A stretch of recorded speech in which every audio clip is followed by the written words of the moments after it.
Hamann and Benson. A vision for your future. Le journal des stratèges. Alors la Cour des comptes peut tirer les oreilles des pays et des membres de l'Union européenne concernant les énergies fossiles, puisqu'elle s'est exprimée très récemment pour expliquer que les politiques fiscales européennes ne cadrent pas avec leurs objectifs climatiques.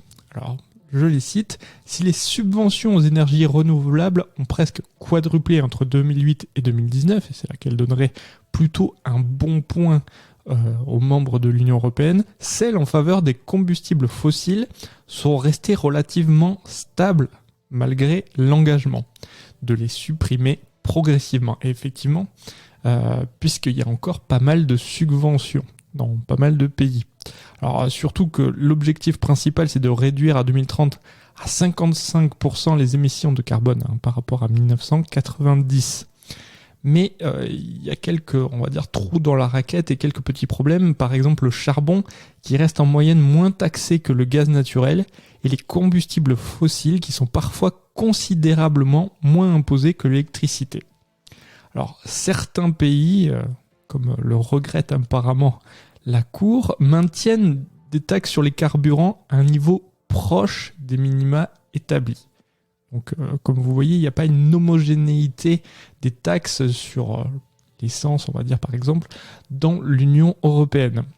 Alors, les subventions, par contre, aux combustibles fossiles accordées par les États membres ont représenté quand même 55 et 58 milliards d'euros par an entre 2008 et 2019, dont environ 2/3 en exonération fiscale.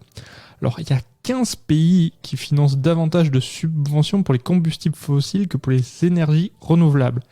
Et l'article nous cite par exemple la Finlande, l'Irlande, la France et la Belgique. C'est ce qu'a révélé donc l'article de France TV Info.fr. Mais il y a aussi des meilleurs élèves, si on peut dire, comme l'Allemagne, la République tchèque, l'Espagne et l'Italie, qui, eux, favorisent davantage les renouvelables que les fossiles. Alors, quant aux subventions, elles profitent aux fournisseurs d'énergie, aux industriels, aux transports, aux agriculteurs et aussi aux ménages. Mais, relève encore la Cour, cela peut freiner la transition énergétique et aussi accroître les risques de verrouillage des investissements dans des infrastructures polluantes. Donc du coup, en fait, c'est comme si on pouvait continuer business as usual. En résumé, la Cour, elle déplore que cette fiscalité rend l'énergie propre et les technologies à faible consommation d'énergie relativement plus onéreuses. Et oui, au final, puisque si on ne fait pas d'investissement dans les énergies renouvelables, eh bien, on reste à des prix plafonds, on va dire.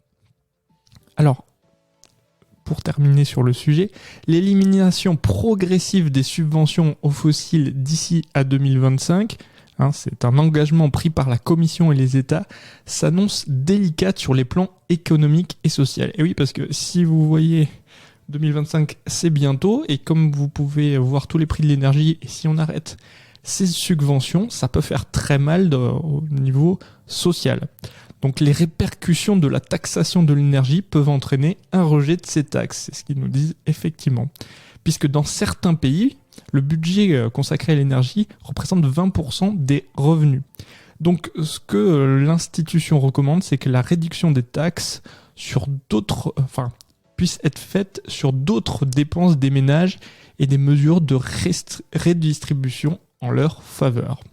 Effectivement, donc c'est l'idée, c'est de pouvoir redonner du pouvoir d'achat énergétique, mais tout en ayant orienté l'énergie vers quelque chose de plus renouvelable, à savoir que dans le vert maintenant sont rentrés dans les configurations européennes le nucléaire, mais aussi le gaz.